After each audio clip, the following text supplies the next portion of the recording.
This meeting is being recorded.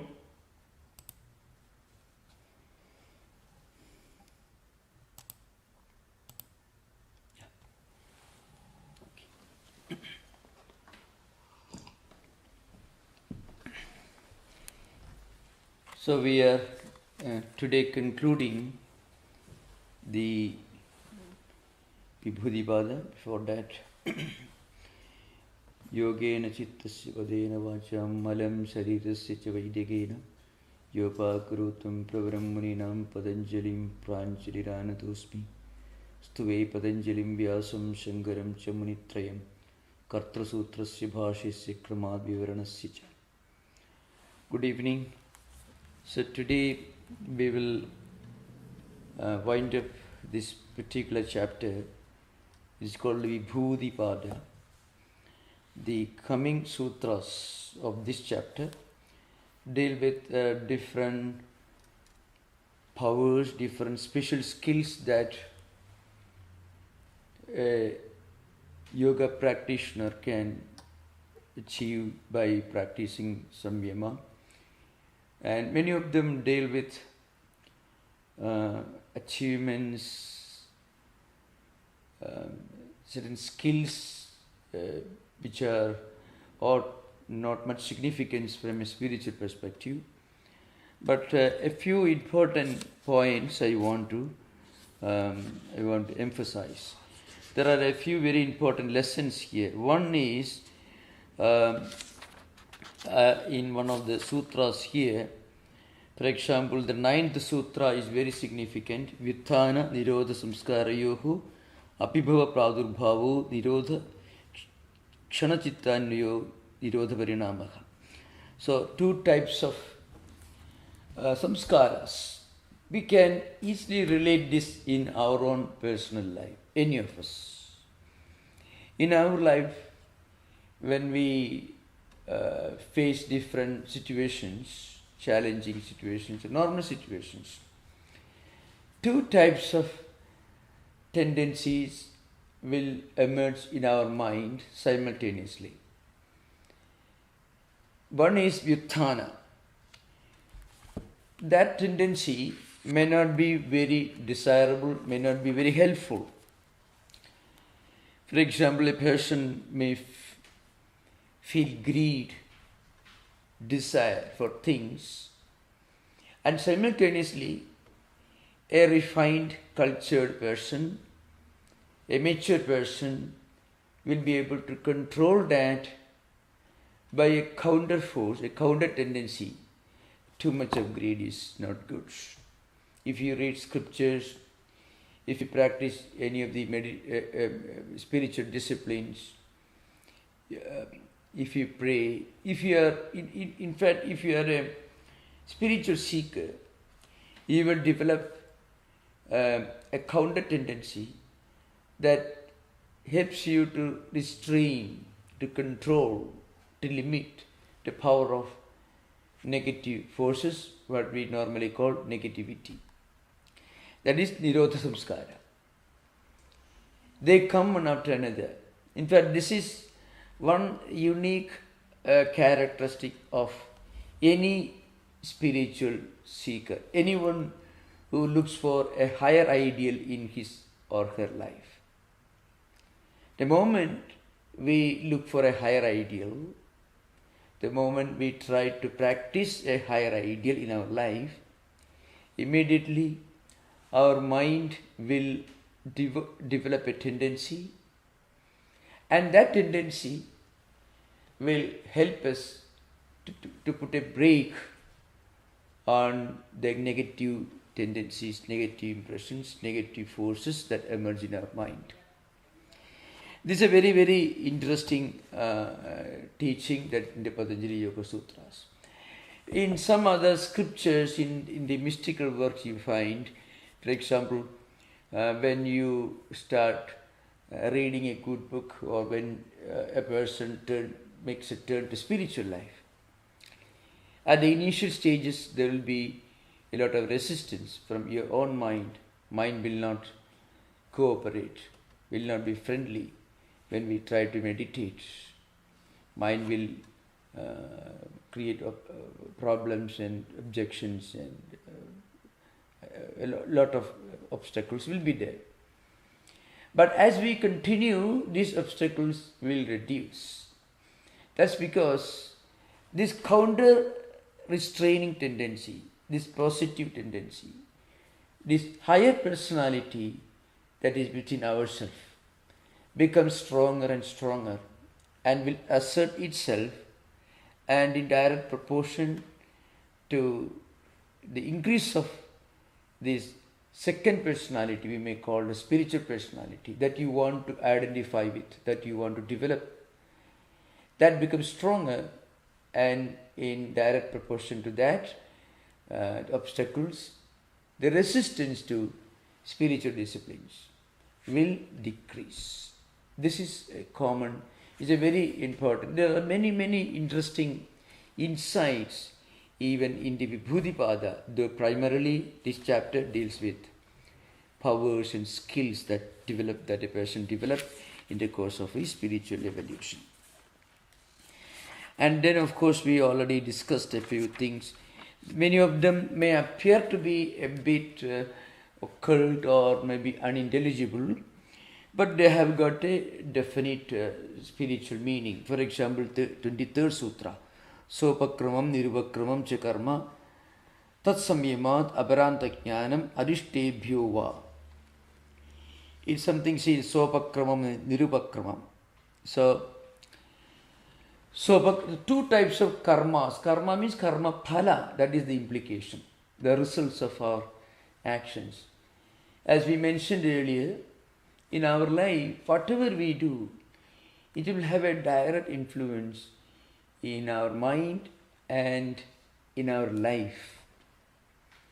When we do something consciously, apart from the immediate result that we can see in front of us, there is another result that may not be seen immediately.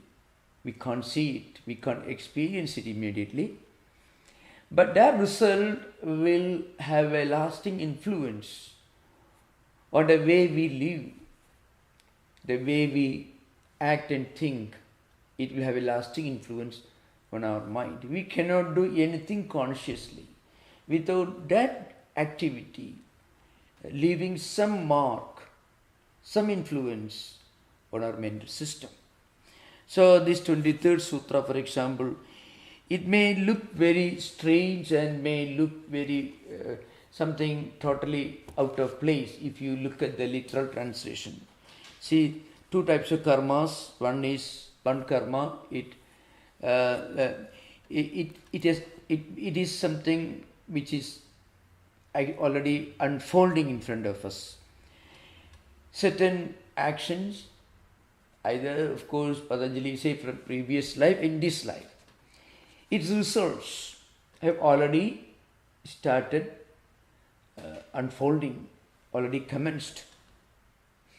This could happen, or it could be something. Suppose a person does something very bad, very evil. If Patanjali will tell you that without much delay, there will be a result that will happen in his or her life. Similarly, if you do something very wonderful, an extremely good action if you do, its positive result also will happen immediately. This is an important message. One may ask a counter question. There are many great people, wonderful people, good people, who have a lot of difficulties. They have not done anything wrong in their life. How do you explain this? And there are people who may not be a very, very desirable kind of people, and they have a good time all the time. So how do you explain this apparent paradox or contradiction? So Patanjali will tell you in the light of this sutra that it is all related to or linked to the previous samskaras, previous actions. That's what he says. So in this particular sutra, two types of karma. Karma means karma phala, results of actions, are indicated. One is sopakramam. I mean, some deed or action or experience which has already started commencing unfolding the results. Another type, Nirupakramam, that which has not yet commenced. It's called Chiravipaka, means it will give results in course of time. So sometimes you can find this happening. Now, here is an important this sutra. If you look at the 23rd sutra, Samyamat aparanta jnanam. Aparanta means death of normal human beings. Paranta jnanam. Paranta means the final enlightenment, this life cycle coming to an end.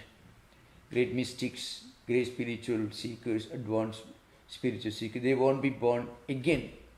So, when they leave this body, they merge with Brahman, Atman, the absolute reality. But that is called Paranta. Aparanta means normal death. This is this sutra tells you, it may look very unintelligible sometimes, If you do Samyama on the external signs, the external indications of a person, and if you concentrate on that, Patanjali tells you can predict when that person will die.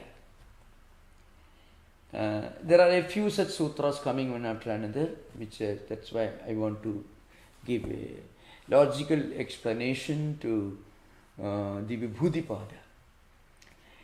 On the face of it, it may look very strange. But now you can read the histories of some of the great Ayurvedic doctors in ancient India. There are a few even now. Of course, now what they do, when they look at a person, they look at the person, how he walks, how he looks, how he talks, his mental condition, physical condition. Through this multiple analysis, they make a very logical conclusion. The way a group of doctors conferring together, coming to a conclusion as to a patient's lifespan. Similarly, a yogi can do the same power, same analysis, not at the external level, but at the internal level. He will study, he will observe, he concentrates. So a human mind has this strange power. Human mind, its power, all these are still being studied. With all modern science and technology, many psychologists say that we are able to actually make use of only a tiny fraction of the real potential of our own mind. Our mind is much more potential. Look at the way humanity, we were living, let's say, 600 years back, with the technology and science available, let us say, in 13th century, 14th century AD. Compared to that, we have made a lot of progress. This progress was made possible because we are tapping into deeper and deeper sources of our own mind. So the science and technology and all the developments, after all, were the products of concentration. Man's ability to concentrate on things, of course, done at the external level, material level. So you make use of every conceivable power of nature. And through this power of concentration, we develop modern science and technologies. Like that, there is a way of making use of our mind at the internal level. So, one of the skills that a yogi develops is the ability to predict a person's death, his own death and the other people's death. Arishtebhyo means Arishtebhya here means certain signs or indications based on certain scriptures. Of course, there are quite a few Sanskrit books we don't know historically, but they're all ancient books, Samudrika Shastram, which is really a huge science dealing with the external signs of human physiology, external expressions, and so on. So anyway, that's a different subject. So from this, a person, a yogi, using his power of concentration, can make predictions. That is the implication of the 23rd Sutra. Now the Sutra continues, Maitriyadishu Belani. Similarly, if a person concentrates on this signs of human interaction, Maitri, Karuna, Mudita, Upeksha, means we should be friendly with people who are like us, and we should be compassionate towards those who are not as fortunate as us.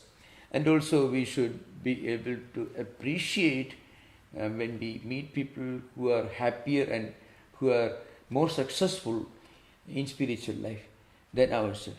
At the same time, we should keep a long distance from people who may be a source of negative ideas, whose presence and words can sometimes disturb our own mind, our own convictions, spiritual convictions.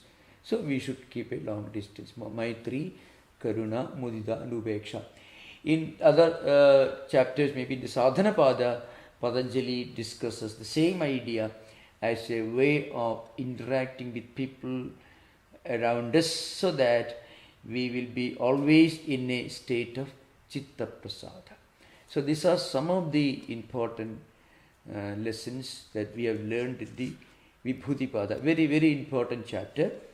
In fact, if you look at them, you can see Patanjali is very, very logical. Even this idea of Samyama.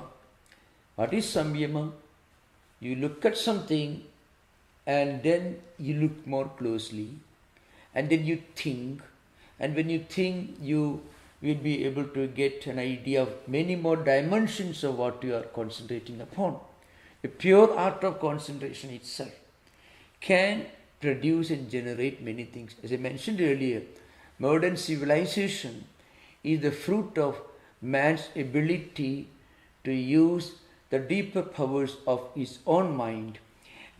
These powers are not visible on the surface. When we do samyama or concentration, then the powers which are at the lower layers of our own mind will come to the surface, and we use that power to manufacture planes, ships, rockets, spaceships, and many things. It's all power of man's ability, our human ability to go deeper into the layers of our own mind, making use of these hidden, invisible sources of powers which lie at the deep, lower layers of our own mind. So with this, I conclude the Vibhuti-pada, and at some point, if you have got more doubts, you are most welcome to discuss this. Now, we know the next chapter we are going to discuss is a very important Samadhi-pada, which is in many ways Samadhi-pada and of course Kaivalya-pada. These are very important. Sadhana-pada is also very important. We discussed, we completed. As I mentioned many times earlier, the received text of Patanjali Yoga Sutras divide chapters into 4. The first one will be Samadhi-pada, Sadhana-pada, Vibhuti-pada, and Kaivalya-pada. Kaivalya-pada is always the last, of course. The reason why Samadhi-pada is given first place, according to traditional teachers, this is frequently mentioned in some of the commentaries or hinted, is if you can tell a person, this is where we want to go, Samadhi, this is where we want to reach, then the student will be very enthusiastic to start practicing sadhana. So that's why Samadhi-pada comes first. But from a modern perspective, we always start with some practices, some elementary disciplines, and then only we will be able to understand the meaning of many of the ideas mentioned in the Samadhipada. But as you may very well remember, we already discussed the first 14 sutras of Samadhipada. And that's because these sutras, the first 14 sutras of Samadhipada, deal with many of the definitions of, or maybe it introduces the students to the language of Patanjali, the definitions of yoga, including the language used, the vocabulary used in the Patanjali system. So for that reason, we discussed the first 14 sutras of Samadhipada at the very beginning. Then we went to Sadhanapada. So now I am not going to discuss in detail all the 14 sutras, because all the first 14 sutras, because we already discussed very, very elaborately. You can listen to the previous classes, either in the earlier one that we did some years back and also in the recent ones. So, but still it is very important for us to remind ourselves of some of the fundamental teachings of Samadhipada. As you all know, Atha Yoga Anushasana, that's the first sutra. Literally it means now we are going to study the science of yoga. Atha has got many meanings. Atha is sometimes used more as a kind of auspicious way of beginning a text, especially the sutra literature. Sutra is, the art of putting ideas in very crisp, brief statements, not always in full sentences. Sometimes in the Panini's Vyakarana Sutras, dealing with grammar, sometimes a few vowels, 2-3 vowels together constitute one sutra. But it needs an elaborate description and explanation. But here, Atha Yoga Anushasana. So, Atha is an auspicious way of beginning. It also means after having completed the previous lessons. Suppose you are sitting the 5th grade at the beginning of the academic session, the teacher can tell you, now after having completed your study up to 4th grade, now onwards we are going to start a new course. So, Atha. But what does it mean here in the context of yoga? It literally means you have everything. Everything. You have got a wonderful job, a big car, a lot of money, all people around. Practically everything that you think of. In other words, put in the metaphor, you have got everything that you can achieve by realizing your American dream, so to speak. And then you are not happy. This could happen even if you reach the highest position. Still you are not happy. Because you have everything that you can think of in this world. But still you are not happy. Now that is the qualification to study Yoga Sutras. There's a kind of divine discontent, you can say divine dissatisfaction, which is not easy for everyone. It is possible only a few gifted, blessed souls to feel unhappy in this way. So unhappiness is a blessing from God. Look at the Saint Francis of Assisi, he was unhappy. Saint Paul was unhappy. I'm just giving examples from the Western Christian tradition, which everyone is familiar with.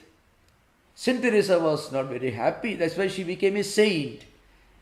Otherwise, Saint Francis could have continued to be a soldier. Saint Paul, he was unhappy. So, even John the Baptist, though he was speaking terrible words, he was a blessed man, he was unhappy. So, this kind of divine unhappiness is the door through which you enter spiritual life. That is the real meaning of Atha.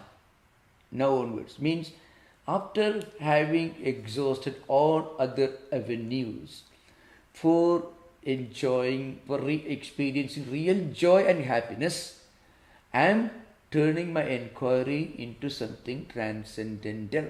That's the meaning of Atha. Yoga is the next word. Now, the yoga, it should be understood very clearly at this stage. We are learning Bhagavad Gita every Friday, 7:30 to 9 o'clock in the evening.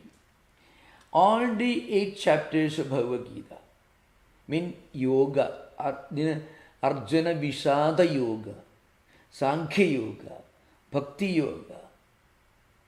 And you can find, so all these yogas are mentioned. Moksha Sannyasa Yoga, Dhyana Yoga. So there is one yoga in Gita and another yoga in Patanjali. So what is the difference? So this we understood very clearly. That if there is a clear-cut line of demarcation between the word yoga used in the context of Bhagavad Gita chapters, and also in the context of Karma Yoga, Jnana Yoga, Bhakti Yoga, and so on. That's because there are 2 roots in Panini's grammatical system. Go to Dhatu Kosha, Dhatu Patha, Panini's. Almost close to 2000 dhatus roots. If you extend it, maybe comes close to more than 2000, just a few more, about 120, 30 more. So roots are there, fundamental roots. Of these roots in the Dhatu Kosha, Dhatu Bhakti, 1441st number is Dhatu Kosha, is Yuj Dhatu. Yuj Dhatu means Yuj Samadhu. So the root of the word yoga is Yuj. One of the 2, of course, one of the 2 interpretations of Dhatu. The first one, it comes 1441, Dhatu Kosha, is Yuj Dhatu, Yuj Samadhu. The meaning is Samadhi. That's the sense in which Patanjali uses the word yoga in Atha Yoga Anushasana. Samadhu. That's how the reason is Patanjali himself defines yoga is yogaha chitta vritti nirodhaha. In other words, samadhi or yoga is nothing but the art and science of restraining, going beyond, transcending vrittis. Vrittis in the layman's language, we can say our different tendencies, impressions, and so on. Because they go on moving, mind, the tendencies, emotions keep moving all the time. The wavering mind, one after another.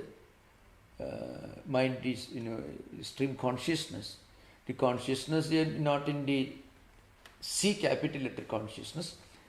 This awareness of different objects which create vrittis, vasanas and samskaras, impressions and tendencies, they come and go. Now all these should be restrained, transcended through nirodha. So yogaha chitta vritti nirodha. This is one interpretation of the root yuj samadhu, and which implies samprajnata samadhi, samprajnata samadhi, the broad divisions. Samprajnata samadhi means samadhi or chitta vritti nirodha with a focus. Asamprajnata samadhi means the same samadhi without a focus, without an object. So that is the sense in which Patanjali uses the word yoga in the Atha Yoga Anushasana. Now we are going to study, teach or discuss. Anushasana means Shastra anusishyate anena iti, that by which something is taught, expounded, discussed, understood. That is Anushasana. Of course, by context, I can also say a few things about the other yoga implication. Means Yujir Yoge, that is the meaning of the same root but appears in 1443. That is Yujir Yogi. This one is Yuj Samadho and Yujir Yogi. These are two different roots from which the word yoga is created, is evolved in Paninian grammar. That means Yujir Yogi. That means Jiva Brahma Aikyam. In the Bhagavad Gita, every one of the 18 chapters takes you one step closer to the ultimate spiritual realization, which is union with the universal spiritual reality, the absolute reality. So in that sense, the word yoga is used in the Bhagavad Gita. So this is the first sutra, which we already discussed sometime in the earlier sessions. So this is one. Of course, it is in this context, while expounding this sutra, that Vyasa, the commentator on Yoga Sutras, the first important commentator on Yoga Sutras, he analyzes human mind and he classifies human mind based on its functions, what it contains, into 5 categories: Kshiptam, Modam, Vikshiptam, Ekagram, Niruddham. A state where a mind is restless. Modam means a mind is dull. It is restless but it's also dull. Vikshiptam means it's concentrated now but again scattered next moment, like a pendulum of a clock moving from one end to another end. Ekagra means it is concentrated. Niruddha means where it has reached the ultimate yoga state. So this is the first sutra of Patanjali's Yoga Sutras. Those of you who are interested, who want more lessons, you can explain. It is the first of the beginning of the Samadhipada. So I am not going to details because we have already discussed in detail in the earlier lessons. Next sutra, Yogaha Chitta Vritti Nirodha, I already discussed here. Chitta, that is to be understood. Yoga is nothing but Chitta Vritti Nirodha. Now what is Chitta? Very often, in simple English translations, it could be translated as Chitta is mind. It could be means yoga is nothing but the vrittis, but the way in which the vrittis of the mind are restrained. That's what a translator can always do. But Chitta here doesn't mean mind alone. It can be better translated as the mind system or the mental world of human mind. That is Chitta, which includes awareness, memory, the accumulated tendencies and impressions, a sense of identity, how we identify ourselves with different events, with our own personal identity. All these are included in that particular Sanskrit word Chittam. That's how this great Vajaspati, who wrote Tattwamayananda, well-known book in the yoga tradition, he says Chitta Shabdena Antakaranam Buddhim Upalakshiti.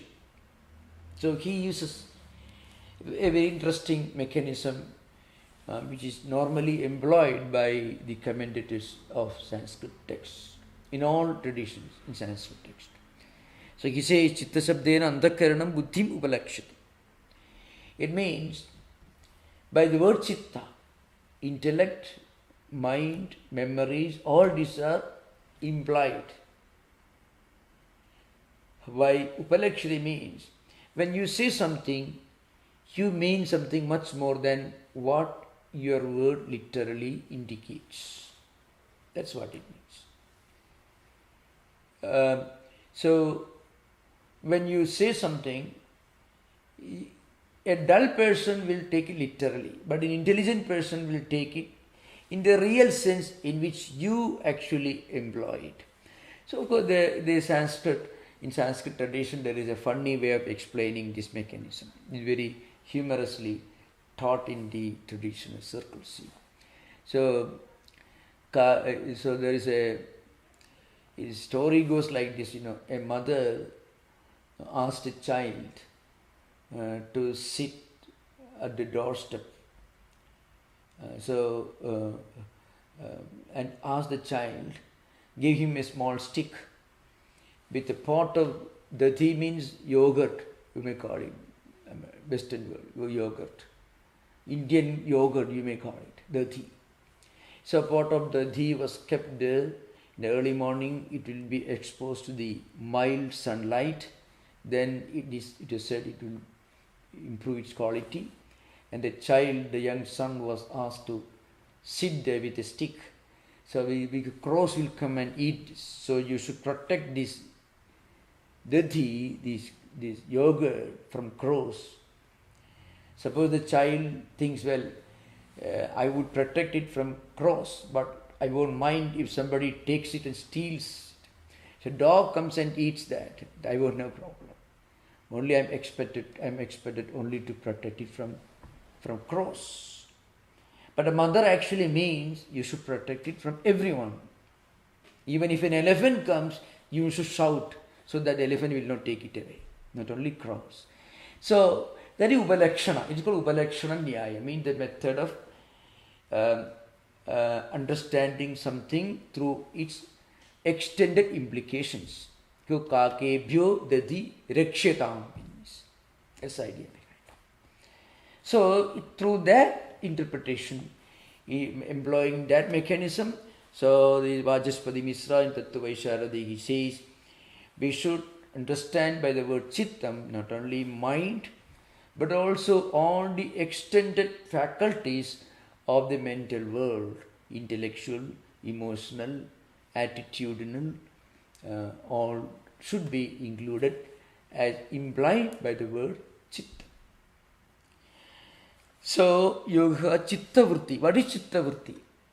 So, Vritti, it may be translated, that's the only way to translate, as waves.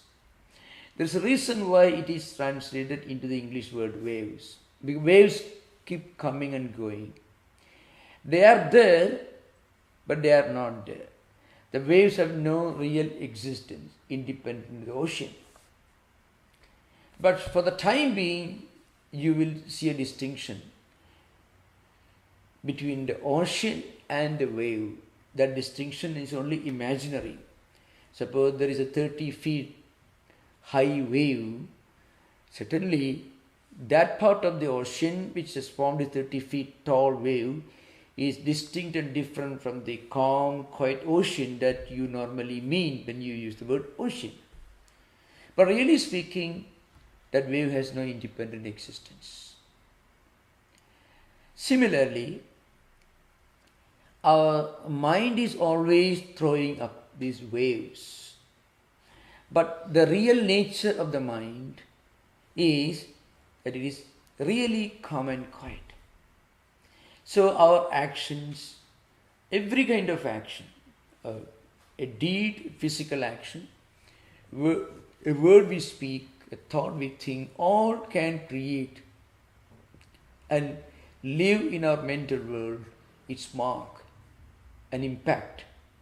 It will remain there. Some of them last for long, some of them won't last that long. From these waves, vritti, they call vrittis. From these vrittis, samskaras, vasanas, impressions, Sanskrit words are used, samskara, vasana, sankalpa, and so on. All these are created from these waves. That's why the previous sutra in Vibhudipada we said, if you can do Samyama on a person's attitudes and behavior patterns, that you can analyze. You closely observe how he acts and behaves, expression in the face. A trained person, this is used even modern, different professions, these techniques are systematically taught. which I am not going to explain right now. But in the yoga system, it is used in a very in a sublime way. So by concentration, you can understand a person's life as a whole. So that's all because of that person's actions, thoughts, everything can leave a mark on his mind, and that will leave its impact on his face and his behavior patterns. Otherwise, there will be no role for psychology and psychiatry in modern times, because they are all making use of, in a way they are using Samyama in their own limited sense of the word. So that is vritti. Vritti is nothing but this chain of the impacts and effects of our own actions, behaviors, and so on. Nirodha. If we want peace of mind, we should transcend our own mind. Because if we identify ourselves with our mind, then every minute you are identifying yourself with a wave. That's what is happening. That is a cause of a lot of problems of anxiety, depressions, phobias, many versions of many manifestations of schizophrenia, and different kinds of delusions of reference, delusions of grandeur, delusions of persecution. All these are actually linked to this false identity that we practice all the time, that we do all the time. We identify ourselves with every single thought current or wave that emerges in our mental system. If we can transcend these lower identities, then we'll be happy. That is the real purpose of yoga. That's why yoga Chitta Vritti Nirodha. So yogi is a person who has got his mind well balanced, well integrated, well interconnected. He also lives in the world. He also experiences. He goes through different experiences. But he is not caught and he is not imprisoned. He is not entrapped within the walls of his own samskaras, his own vrittis, because he has transcended the vrittis. And that is defined as yoga. Yoga ka chitta vritti nirodha. And that yoga, according to Patanjali, is twofold that we discuss in course of time. One is samprajnada, the other is asamprajnada.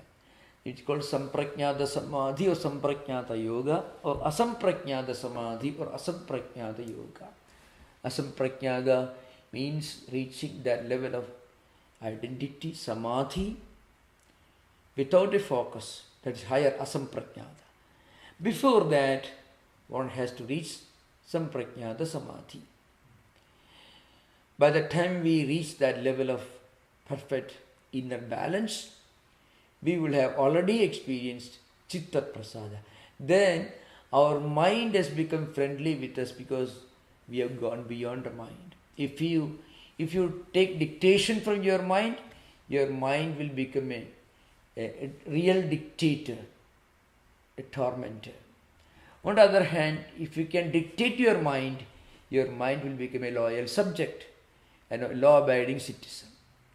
That's what actually what Patanjali is talking about. So this is the second sutra. The third sutra, tada drashtuhu surupe avasthanam. When we reach that state, tada means at that state, means when we reach the highest samadhi, asamprajnada yoga, asamprajnada samadhi, then drashtuhu surupe avasthanam. Then we experience the abidance, we abide in our own true nature. The seer, the drashta, the experiencer, the perceiver will feel that he is fully established in his own true nature, his own pristine nature. Of course, before this, I must say a few things about the words which are going to be used, seer, drashta, etc. There are many words here. So Sanskrit terms, drashta, purusha, prakriti, etc.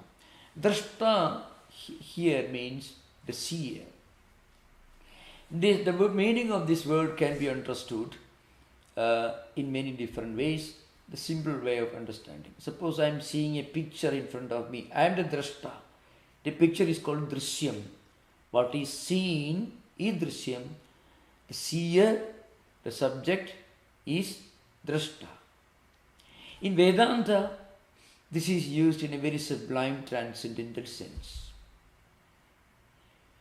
When we can be drashta, when we can be the experiencer, the seer, the witness of our own emotions, then we have actually transcended these emotions.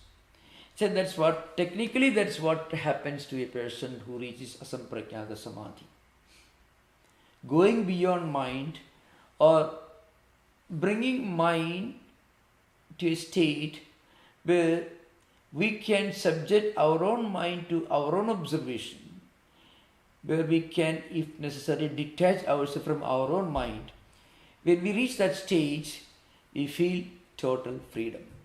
It's called sakshi, mean witness.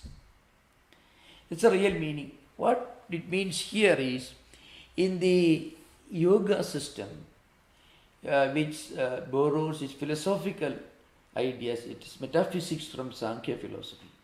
There are two fundamental categories. We should remember, yoga is not Advaitic, yoga is pure dualism. It is Dvaita. Any system of philosophy which accepts more than one absolute reality should be called dualism. Any system of philosophy which accepts more than one absolute reality is dualism. It could be any. And a system of philosophy which accepts only one absolute transcendental reality. Absolute should be in capital A, transcendental should be capital T. It is called Advaita. So in the yoga system, there are two fundamental categories, just as in Sankhya philosophy. One is Prakriti, the other is Purusha. Of course, in the yoga system, Ishvara also is used as a category which is not accepted in the Sankhya system. But the mainstream Sankhya metaphysical system is fully accepted in the yoga system.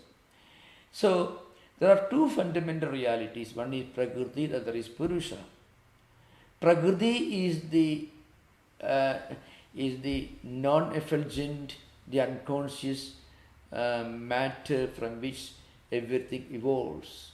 That is the Sankhya view, which is certainly not accepted in the Vedantic tradition, because it has many logical fallacies, which I am not going to discuss in detail. If there are amongst you those who are interested in going deeper in the Indian philosophical system, you are most welcome to ask questions. But the other one is Purusha, which is self-effulgent. We are facing all the problems. We are becoming imprisoned in the world of our own emotions and feelings, anxieties and worries, all because we have failed to understand our true identity with Purusha, and we wrongly identify ourselves with various evolutes of Prakriti. This is the Sankhya Yoga view. That's all. Now what it says is, when you reach this level of Yoga, Chitta, Vritti, Nirodha, this Samadhi, then what happens? Then you'll be established in our own true nature, and our true nature is Drashta. We are not the objects, we are the eternal, all-seeing witness or subject. So that is the implication of this sutra. The fourth one, Vritti Sarupyam Idaratra. Please remember, I am going fast because we already discussed in detail in the earlier sessions before we took up the sadhana pada. what happens, itaratra means at other times. When we are not in a state of being fully established in this yoga, in the asana prajna, the samadhi, if we are not fully established, then vritti sarupyam itaratra. We identify ourselves with every vritti. As I mentioned, that's the main problem. As I mentioned, every day we may read a big book on philosophy, Advaita. And in that book we may read, I am Brahman, I am the transcendental reality, and so on. But the slightest little problem arises and we lose our balance. Why? Because of vritti sarupyam. We identify ourselves with the vritti. Vritti means that some kind of thought currents, disturbing thought currents, the effect of some previous actions or experiences accidentally happen. Immediately we lose our sleep, we lose our balance, and that creates anxiety, worry and stress. It doesn't mean that a yoga practitioner should be insensitive. He should be inactive, not at all. That's not the purpose. Viveka Khyadi, the word is used in the yoga system in later sutras you find. When we reach that level of total and complete discerning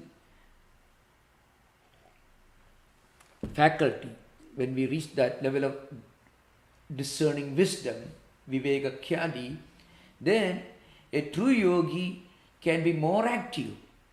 He can be a much more successful businessman, a much more successful lawyer, a much more successful anybody.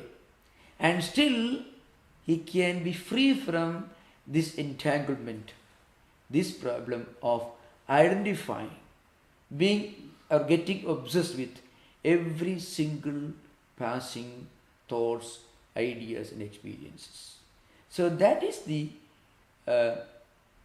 purpose of yoga. Otherwise, vritti sarupya means sarupya means you get the same rupa, the same form. Our mind takes the form of whatever it gets trapped into.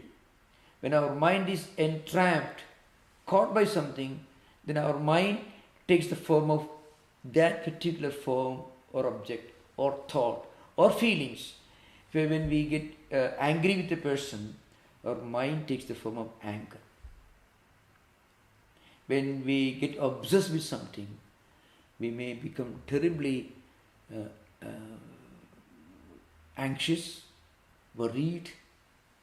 It can lead to phobias, irrational fears, doubts, and also its opposite, depression, melancholia. All because we allow our own mind to be a prisoner in the hands of every passing, every momentary impulse. Everything that happens in front of us, we don't take care of our mind becomes a prisoner, get entrapped into it.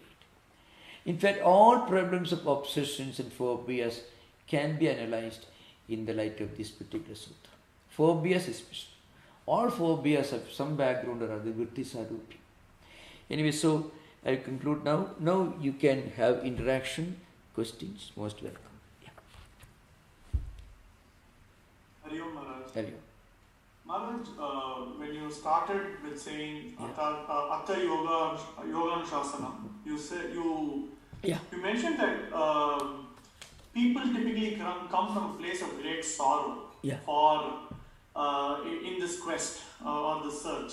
But then typically these practices are seen as extremely positive spiritual practices. So where does that positivity come from if they are already coming from a very negative place? Oh yeah, okay. Negative. Really, a disciple going, searching for a higher meaning in life. That's also one interpretation for Atha. I mean, you look for a higher meaning. Okay, now in that search for higher meaning, there is an element of dissatisfaction. Okay, that dissatisfaction is not something scary. It is not something depressive. Actually, there is a great joy in feeling dissatisfied with all the greatest thing you have, because you want to know more about what a great spiritual teaching contains. In that dissatisfaction, there is a great joy. This is a very interesting thing. I discussed this subject earlier. Many great spiritual seekers, they have to go through a difficult road, they have to go through difficulties. And they demonstrate a great power of mind, strong will. Where did they get this strong, healthy mind? Because when they were looking for a higher meaning in life, in that search for a higher meaning, there is a great joy in it. That's an important thing to remember. Suppose a person is very greedy and he may be a billionaire, he may have lost $1 million and he becomes sleepless. There is a lot of misery in that actually. That is not the state of mind of a person. Well, let's say this Paul Brunton staying in New York, he wanted to read, wanted to go in search of any great guru in India. And of course he meets many people. He meets Paramahamsa Yogananda, he meets M. Mahendranath Gupta, who is the chronicler of Sri Ramakrishna's teachings. He walks along with M on the banks of Ganga and Dakshineshwar. He has narrated all these things. But now, this man went to Madras, and there he was going in search of a guru. In fact, the Shankaracharya Kanchi, Paramacharya, he directed him. I am not his guru, you go somewhere Tiruvannamalai. Then he went to Tiruvannamalai. Now, do you think that Paul Brunton was weeping and crying the way a greedy person who has lost $1 million will be crying and weeping? He was in that search for a higher meaning in life. There is a great joy and happiness. I hope. Don't you agree with Vignesh? Yes, Maharaj. Yes, Maharaj. Actually, it's a fact. So, in the search for higher meaning in life, there is a great joy in it. That search is totally free from any kind of misery, grief as we understand in normal empirical sense. See, Buddha left his kingdom in search of, and he went to Bodh Gaya, and I don't think he was crying and weeping, but he was looking for a higher meaning in life, really speaking. Shankaracharya left his home, he was 6-year-old, less than 7 years, and they walked apparently 1300 miles. That's in 8th century, early 8th century AD. Not something you can imagine, no roads, nothing. And he was not crying and weeping. He was going in search of his guru. Now in this, see Vivekananda, look at Swami Vivekananda. He was a student, a university student, a college student, going in search of a teacher who showed him the way to God. He was all joy and happiness. But then again, he was looking to fill up a gap in his life. I mean, to find a higher meaning, a transcendental meaning in life. So there is absolutely no misery, no negativity in it. There's a great joy in feeling dissatisfied if that dissatisfaction prompts you to look for something higher, a higher meaning in life. So it is an inquisitive itch more than a sorrow. Yeah. Really, the word dukkha, understood in the Four Noble Truths, in Buddhism, the dukkha is frequently translated the sorrow, because the English word sorrow has got one meaning. There is always the problem of language, That's a very important problem in philosophy. Problem of language is something very important. So, in Buddha, it's not dukkha. It is a gap that the seeker wants to fill. You feel a kind of inner incompleteness, inner imperfection. That's what is meant by dukkha in the, that the Four Noble Truths. There is dukkha, there is a explanation, there is a cause for dukkha, there is a way out of dukkha, and the way out of dukkha is nirvana, the fourth noble truth. So that dukkha, so that should be understood very clearly. Interestingly, you'll be surprised, in the early days when Bible was for the first time, some parts of the New Testament were translated directly from Latin into an Indian vernacular. That happened, I think, the early 18th century. So that today, if you read that book, people will be shocked. For example, I can give an example. I'm coming from that part of the country where this translation actually took place. So give us a daily bread in the prayer, or God give us a daily bread. The bread in the Indian vernacular, they translated into something, some kind of a cake.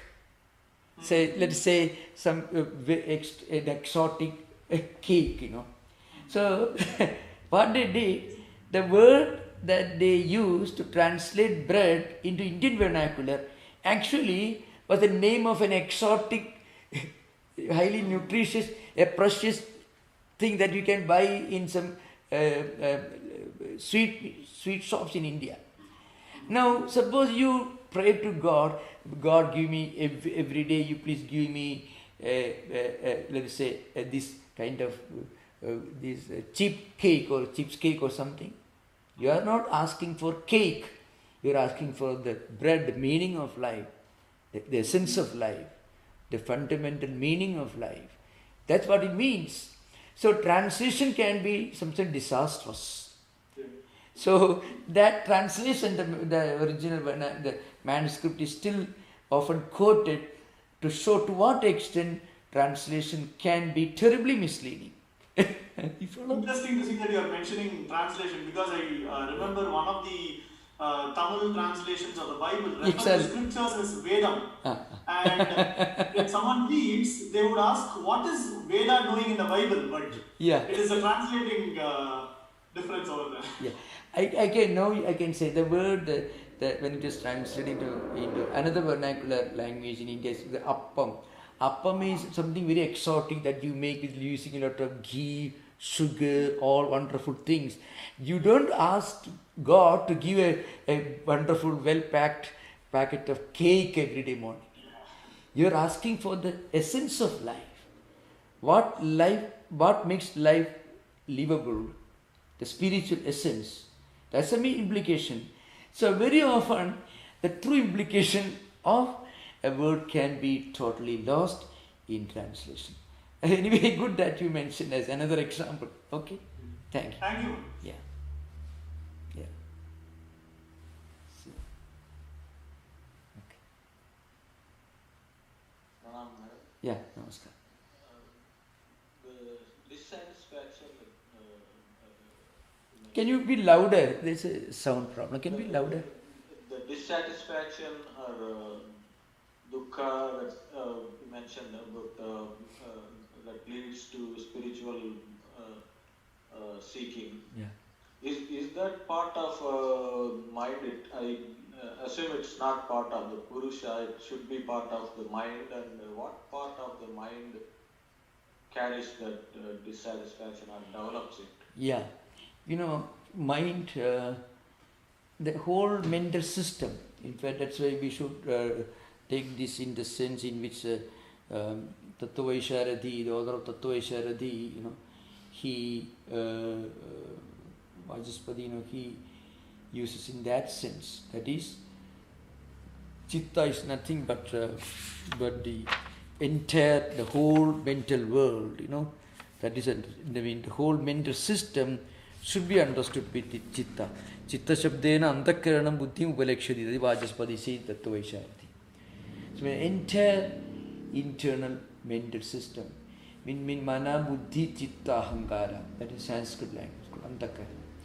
Mind, and mind in the sense which speculates, the intellect that decides, and then the Chittam, the mind, the repository of memories and impressions and samskaras, and also our sense of identity or egoity, all should be included. So where do you feel this dukkha, this inner dissatisfaction? Actually, it is, we cannot identify where it feels. It is related to memory sometimes. It is related to higher thinking faculty. When you think of everything in this world, where everything comes and goes, I want to look for a higher meaning in life. There, you are getting this from your intellect. And when you read a book, you are inspired by this, by many of the great teachings, and you feel a kind of spiritual urge, because you are not happy with the everyday mundane life. Then it is related to your own identity, your own intellectual capacity, thinking faculty, and so on. So we cannot pinpoint where it comes. It is present in an entire mental world called Chitta, Antakara. Thank you. Yeah. There is a problem with sound. Can you be louder? Can you? Yeah. Did Thakur say anything about Shankha? Shanka. Shankha philosophy. Oh, Sankhya philosophy. Oh, Guru Maharaj mentions again and again. He talks about Chadurvimshati Tattwas. Actually, Guru Maharaj is referring to Sankhya system. I mean, Prakriti and 23 evolutes. That is Chadurvimshati Tattwas. And of course, Purusha. So, Guru Maharaj is referring to Chadurvimshati Tattwas. You see, Brahman of Advaitins, Chadurvimshati Tattwas of Sankhyas, like that. There are a few, not more than one references to Sankhya system. Not elaborate discussion, but there are, of course. Maharaj, question. Yeah. What does Patanjali talk about from a Purushartha, the 4 Purusharthas? Yeah. You started off with the 9th sutra in the Vibhuti-pada. Oh, okay. And actually, there is Kama, Artha, Dharma and Moksha. Oh, wait a minute. Okay, wait. Mostly in the context of Dharma and Moksha. What does Patanjali talk about? Yeah. Vibhuti-pada 9th sutra. Just okay. Maharaj, my question is... Oh, yeah. 9th sutra is Vyutthana Nirodha Samskarayohu Abhibhava Pradurbhavu Nirodha Kshana Chittanyayo Nirodha Varinamaha. That is the 9th sutra. Yeah, you mentioned that you have to moderate desires. So that's why the question I was having a similar conversation. Oh, yeah. Purushartha according to Patanjali system is yoga or samadhi. This vritti nirodha, which is yoga, which is samadhi, that is the Purushartha of all human endeavors. Patanjali is not talking about moksha or nirvana, as Buddhists say, or moksha, as Advaitins say, or prapatti, as Visishta Advaitins and others say. Patanjali is not at all concerned with these things. So this is an important point, remember. Patanjali system doesn't give much place to God. The word Ishvara is included in the Patanjali system as an additional category. Because that's the only distinction between Patanjali system and mainstream Sankhya. But in Purushartha in Patanjali system is attaining this asamprajnata samadhi, the samadhi experience without a focus, without an object. Now, according to Vedantins, as I mentioned earlier, according to Vedantins, all the practices involved in the Patanjali system will certainly help you to reach a very high level of spiritual fitness to understand Vedanta philosophy, and then you have to practice Vedanta Vichara. Again, according to Ramanujan, Madhva and other theistic systems, Patanjali Yoga Sutra, only Yoga Anushtana will certainly help you to become a very good devotee, to become an absolutely great devotee. But you should practice prapatti or sharanagati or self-surrender, then only you will get moksha, as they call it, that this salokya, sarupya, sayujya, all these mentioned in the yoga, in the Vishnu system. I mean, becoming one with Vishnu, one with God. So remember, this Patanjali system is very significant because in many ways it has got a universal application. It has got a great universal application for all religions in the world, because the disciplines that he is talking about, the deeper analysis of human mind that he is discussing, all these are very relevant to any spiritual seeker and actually anyone who wants to lead a refined, cultured life, not necessarily even if it is spiritual seeker. So this is a very important thing. Okay, it's clear. Purushartha's ultimate goal of life in Patanjali is only asampragnata samadhi, according to him. But that is not the highest level of spiritual attainment in the view, according to other systems of philosophy. Thank you. Yeah, it's a preparatory ground. Another point I want to add is very significant.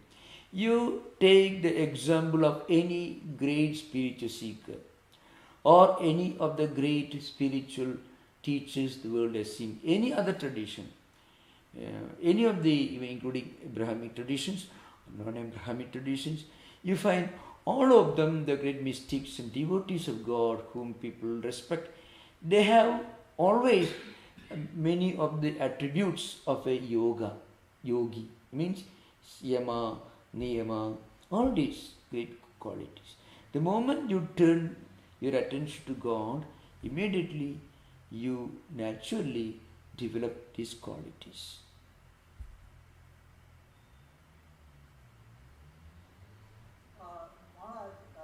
It sound again.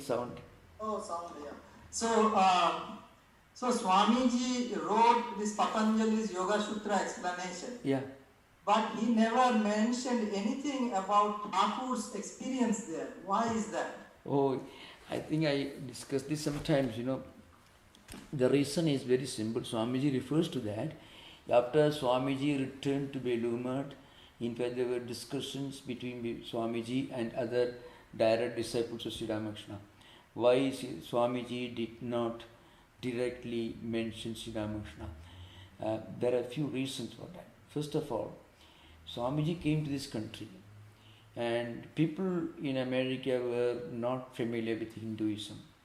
And they were in a way, they were fed up with many of the teachings of the established Christian hierarchies here and also in Europe. So a good number of people have become agnostics.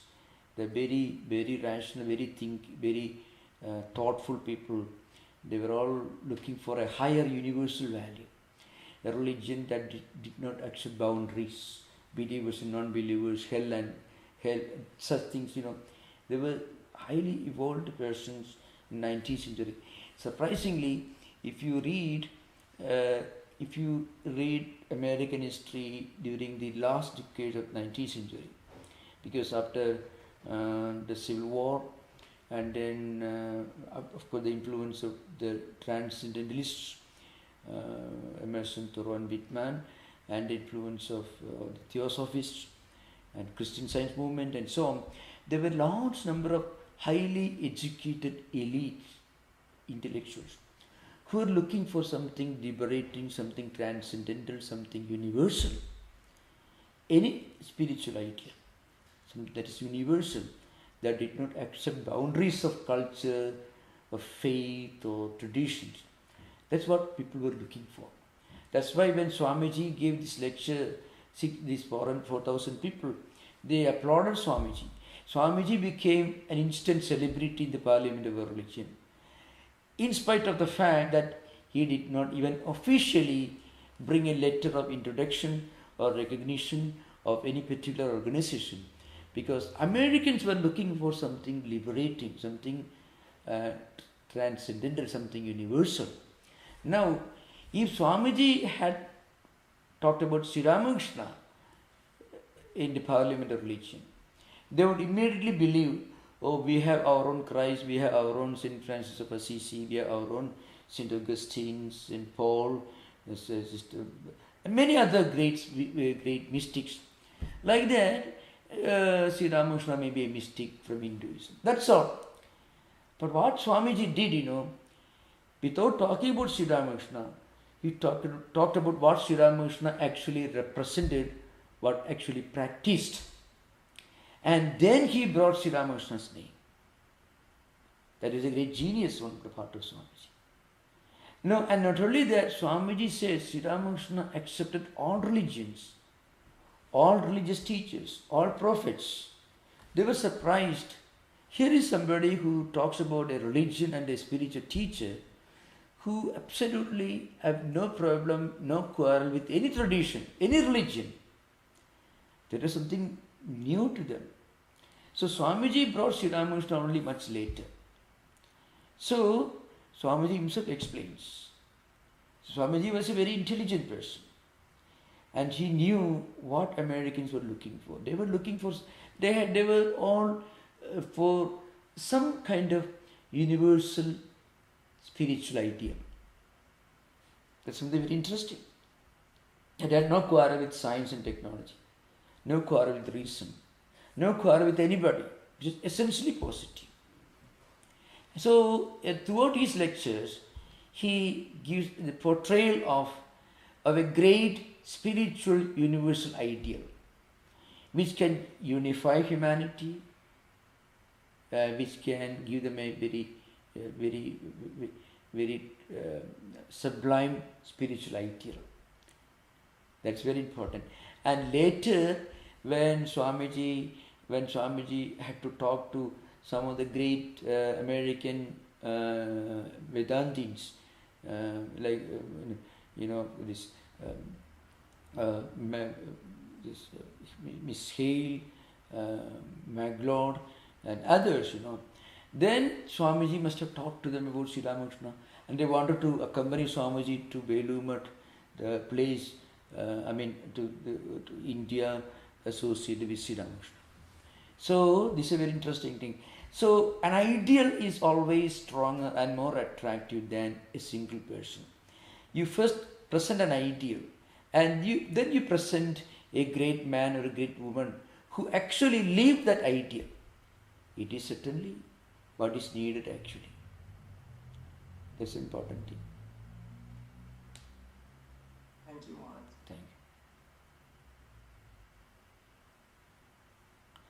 So thank you for the wonderful questions. I think if you don't have any No more more questions. okay, most welcome, please. No more questions. Maharaj. Okay, thank you. Om Shanti Shanti Shanti Harihi Om Tat Sat Sri Ramakrishna Arpanamastu. Namaskar. Thank you, Maharaj. Thank you. Thank you. Namaskar. Thank you, Swamiji. Yeah.